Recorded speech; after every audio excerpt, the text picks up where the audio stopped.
Yes, brothers and sisters, I hope everyone's well. I hope everyone's had a splendid day. I'm just waiting outside the gym to go in. I thought I would come on and have a bit crack with y'all. It's been a while. Right. Before I say what I'm about to say, I have a confession to make. The other week, I made a video saying that I forgave a certain individual. And I thought that was forgiveness, because any feelings of hatred, animosity or negativity, been alleviated a while ago. I thought that was forgiveness. But I've been told, and I've later learned, that in order to forgive somebody, you must wish them well. And I don't wish harm. I really don't, but I can't bring myself to wish it well. I just can't, and I don't really want to. So if that's not forgiveness, I accept that and I retract what I've said. I said I wouldn't refer to that individual again, but this is my channel, and if I want to back somebody's story up who's telling the truth, I will. So, I was down at the Central Club podcast last year sometime, I can't remember when, 12 months ago, maybe more.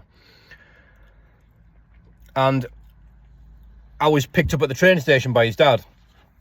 Now, I remember his dad for being a huge bloke, but moreover, I remember his dad for being very polite, and very courteous and kind, and he emitted this friendliness, this positivity, which you don't always see in people these days, especially where I'm from. But I remember that about his dad. And his dad said to me, that lad who you had a fight with was down here a week before he fought you, and he had an episode. It's my impression of Welsh, not a very good one. Said he had an episode. Now, I didn't feel the need to ask him to elaborate. I thought it was a medical issue and he maybe spazzed out and needed his meds or something. Anyway, we got to the podcast studio. We met Colin. Colin was very much like his dad. He just emitted that positivity. He was very friendly and a really nice guy. I like him a lot. I look up to him a bit, actually. He's like a beacon of hope for recovering addicts. He's got a good life. He's been in some dark times, and he's a brilliant podcast host. So he said, did my dad tell you the story about what happened when he come down here? I said, no. He's like, sit down. Excuse me. So we had a brew, and he told me, excuse me again, the story that he told on his podcast, the Central Club, about the dog and everything else. Now, when he got to the part about the dog, I sort of sniggered. I don't know if it was a nervous laugh or just the context of what I was hearing. I just sniggered. I looked at Colin and he was straight-faced.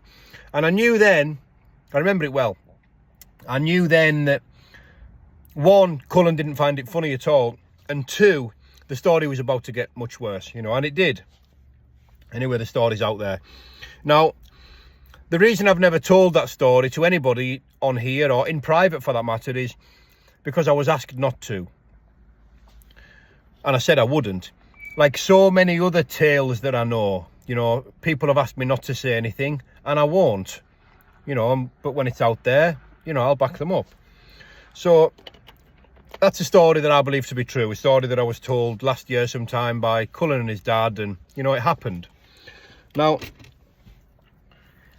as a podcast host myself, I understand why Colin went ahead with the interview anyway, because, it can be difficult getting these guests from far and wide. You've got to cover their expenses. You might have to pay for accommodation, and you get them food, and, it's not for profit, really. You do these podcasts to get interesting guests on and get stories and that out there.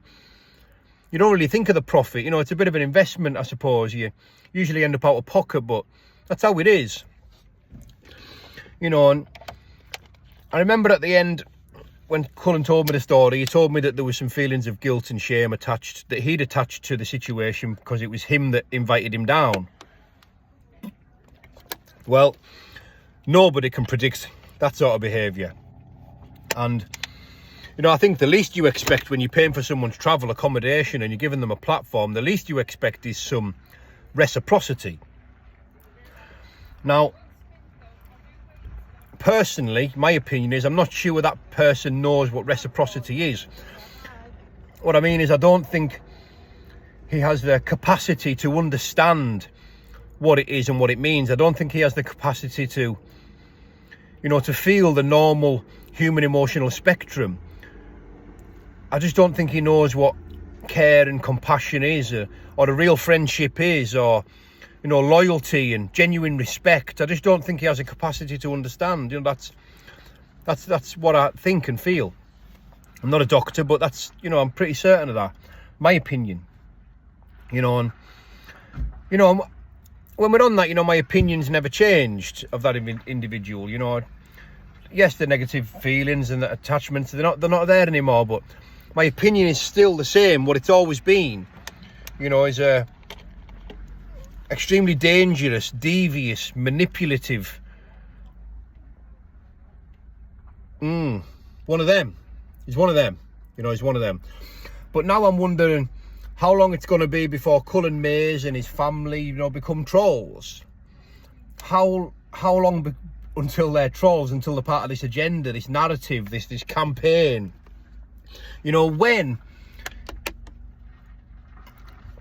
is all this stuff, this catalogue of abuse, this catalogue of testimonies, tales, accounts, statements, when's all this stuff going to stop being an agenda? You know, when is it just going to be the truth? You know, which is what it is. It's the truth. It's always been the truth.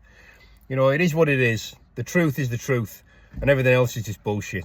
Anyways, I'm going in the gym. Bye-bye for now, people.